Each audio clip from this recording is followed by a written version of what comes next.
ಊರಲ್ಲಿದ್ದಾಗ ಅವರು ಒಂದು ಕ್ಯಾಸೆಟ್ ಮಾಡಿ ಕೊಟ್ಟರು. ಅಮ್ಮ ಇದ್ದರು ಅಲ್ಲೇ.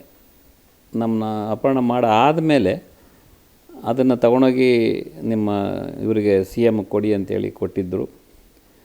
ಅದನ್ನು ಅಮ್ಮ ಅವರು ಇಮ್ಮಿಡಿಯೇಟ್ಲಿ ನಾವು ಅಪಹರಣ ಆಗಿ ನಾವು ಹೊರಟೋದ್ವಿ ಕಾಡು ಒಳಗಡೆ. ಇಮ್ಮಿಡಿಯೇಟ್ಲಿ ಅವರು ಇಲ್ಲಿಗೆ ಬಂದು ಅಮ್ಮ ಇಲ್ಲಿ ಬಂದರು. ಇಲ್ಲಿ ಬಂದಮೇಲೆ ನಮ್ಮ ಕಣ್ಣಿಗೆ ನಮ್ಗೆ ಏನು ಮಾಡಬೇಕು ಅನ್ನೋದು ಕೂಡ ನಮ್ಗೆ ಅಲ್ಲಿ ಗೊತ್ತಾಗ್ತಿರಲಿಲ್ಲ ಆ ಸಮಯದಲ್ಲಿ. ಒಂದೆರಡು ದಿವಸ ಆದಮೇಲೆ ನಿಮ್ಮ CMಗೆ ನೀವೇನಾರು ಮಾತಾಡಿ ಕಳಿಸಿ ಅಂಥೇಳಿ ಅಪ್ಪಾಜಿಯವ್ರನ್ನ ಅಂತ ವೀರಪ್ಪ ಕೇಳ್ಕೊಂಡಾಗ ಅಪ್ಪಾಜಿಯವರು ಆಯಿತು ನಮ್ಮ CM ಹತ್ರ ಮಾತಾಡೋಣ ಅಂಥೇಳಿ ಮಾತಾಡಿ ಒಂದು CD ಮಾಡಿ ಕ್ಯಾಸೆಟ್ ಮಾಡಿ ಕಳಿಸ್ಕೊಟ್ರು. ನಾವು ಏನಿಲ್ಲ ಇದ್ದೀವಿ, ನಾವು ಚೆನ್ನಾಗಿದ್ದೀವಿ, ಇಲ್ಲಿ ಏನು ತೊಂದರೆ ಇಲ್ಲ ಅಂತಲೇ ಹೇಳಿ ಕಳಿಸಿದ್ರು ಅಪ್ಪಾಜಿಯವರು.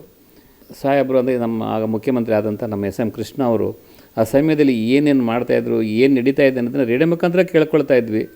ಅವಾಗ ಅಂತ ಇದ್ವಿ ನಾವು, ಎಷ್ಟು ಕಷ್ಟಪಡ್ತಾ ಇದ್ದಾರೆ ನಮಗೋಸ್ಕರ ಅವರು ಅಂತ ಇಲ್ಲಿ ಅಂತ.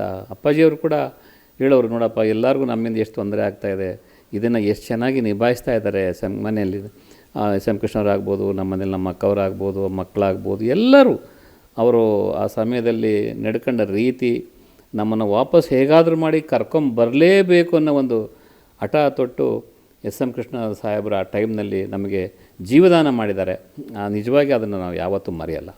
ಮನೆ ಕರೆಸ್ಕೊಂಡು ಯಾರನ್ನೂ ಬಿಡಲಿಲ್ಲ. ಅವರು ಅಮ್ಮವರು ಇಬ್ಬರೇ ಕೂತ್ಕೊಂಡು SM ಕೃಷ್ಣವ್ರ ಮನೆಯವರು ನನ್ನ ಕೂರಿಸ್ಕೊಂಡು, ಗೋವಿಂದರಾಜ್ ಹೇಗೆ ಅಲ್ಲಿ, ಏನು ಸಮಾಚಾರ, ಏನಾಯ್ತಿತ್ತು ಇದೆಲ್ಲ ಕೇಳಿದ್ರು.